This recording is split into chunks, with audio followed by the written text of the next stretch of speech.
Siapa yang harus dicatat dalam sensus penduduk?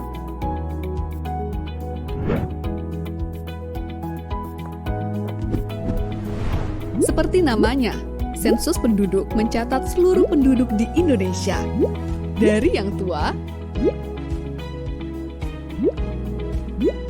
hingga yang muda,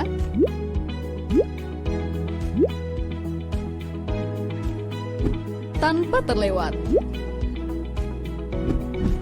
Penduduk yang dimaksud adalah warga negara Indonesia ataupun warga negara asing yang tinggal menetap minimal 1 tahun atau tinggal kurang dari 1 tahun, namun ada berniat atau berencana menetap selama minimal 1 tahun di daerah tersebut.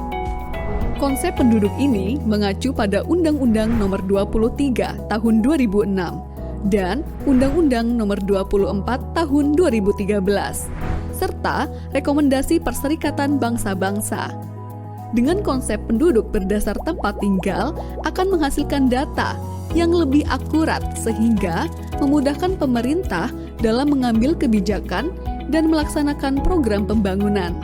Misalnya, untuk membangun fasilitas MCK, sekolah, fasilitas kesehatan, dan lain-lain. Tentu harus berdasarkan data siapa yang benar-benar tinggal di wilayah tersebut, bukan berdasarkan catatan administrasi kependudukan saja. Ini Kania, lahir di kota Yogyakarta, tetapi telah menetap di kota Makassar selama 1 tahun. Maka Kania adalah penduduk kota Makassar. Ini Wida, KTP Karanganyar, tetapi telah menetap 7 bulan di kota Bandung dan berencana menetap untuk beberapa tahun ke depan. Maka, Wida adalah penduduk kota Bandung.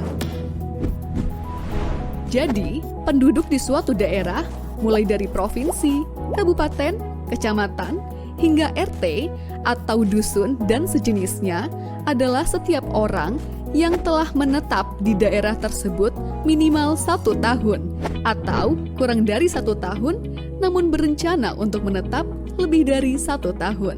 Satu lagi yang perlu dicatat, asisten rumah tangga, sanak famili yang menetap, dan bayi yang baru lahir juga dicatat sebagai penduduk di keluarga tersebut ya. Itulah konsep penduduk.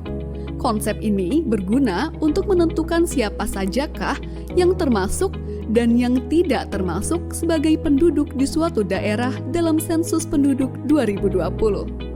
Lalu, bagaimanakah gambaran pelaksanaan sensus penduduk 2020?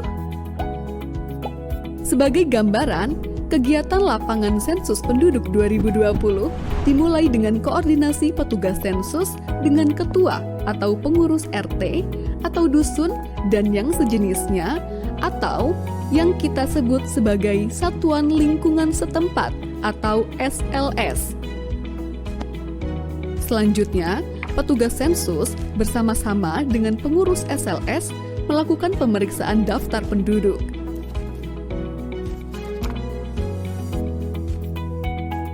Setelah itu, dilakukan verifikasi lapangan dengan mengelilingi wilayah SLS.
Nah, kita sudah mengetahui apa itu penduduk dan gambaran pelaksanaan sensus penduduk 2020. Di video berikutnya, kita akan mengupas tata cara pelaksanaan lapangan Sensus Penduduk 2020 yang terdiri dari pemeriksaan daftar penduduk dan verifikasi lapangan. Selamat mengikuti ya!